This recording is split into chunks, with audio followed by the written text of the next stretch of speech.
nyaya yewiki nochivhayo namukanya yadzoka futi mudariro. So panapa ndatanga kuona post yangakaiswa nawiki nochivhayo pastori yake yepafacebook achiti kana makazofunga mushe mukana, please just do as I said, topedza zvekutuma simba zimuai kuti anditsvage kana manager wenyu Sam Mataure who is begging me for a meeting won't yield any results. This is a very small transaction and I can't negotiate and talking about the same thing over and over. My offer still stands. Read through my message. Hapana chachinja. Ndo mashoko andanguona achibudiswa na wiki nochivhayo. So andangasina nzwisisa manje kuti iwe nyaya iri kutangira papi chii chanyatsoitika wazona. Saka inini manje ni unyanzvi kuzofambira nyaya ndobva ndaona machats asimba chikanza ari kutolika achinyora akuti morning weekneu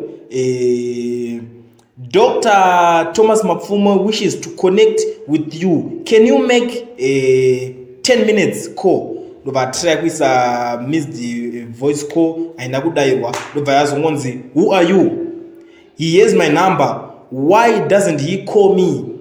You see, ndobva vaendera mberi zvikanzi na Simba apologies, thought you had my number. It is Simba Chikanza. He says he doesn't have your number. He is on the call seeking to clear out with you.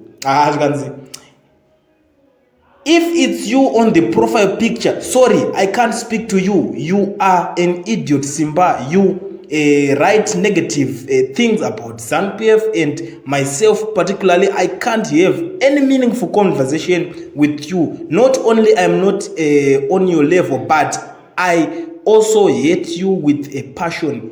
Enjoy your life.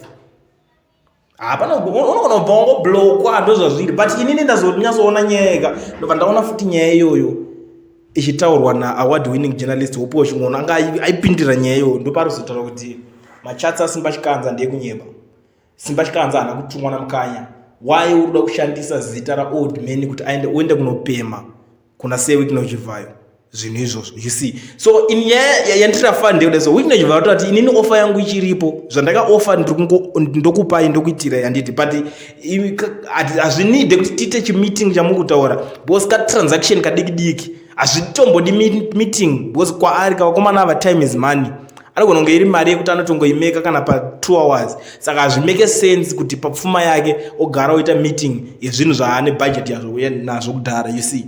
Ndo nyaya imwe hombe iri kuitika panapa. So hopo chimwono manje arozongoaccuse Simba Chikanza kuti chimbomira kupema nezita ramukanya. Mukanya haasiri yakutuma. Ndo pari kunetsa ipapo. Ameno imi muri kuzviona usei nyaya iyi. Bozi tatatoti nyaya yadzoka mudariro tikati kuti mukanya azofunga. Bozi inini pandakatanga kunzwa nyaya ndakati mukanya aita chirombe. Iwe ndakatoti daina ndiri mwana wake ndenopamba moto yomudhare ungasiya zvimari yese. Bozi pane zvimwe zvinhu zvokutoona usimbisana manaka. Ukaofwa zvinhu zviri almost 1 million USD. Aiwa zvimwe zvachotora unozotaura rafu wanazvo. Kuzi anokurambidza anokuvhara muromo kuti usasataure zvakati. Andatada kukupega. Imari yenyika torai mudye. But anyway, ameno, muri kuiona sei nyaya. But inini nangu ndakaiona ndikati ikauya kwandiri ofa ndotora. Bozi mari yenyika. Yanga kaishanda kuti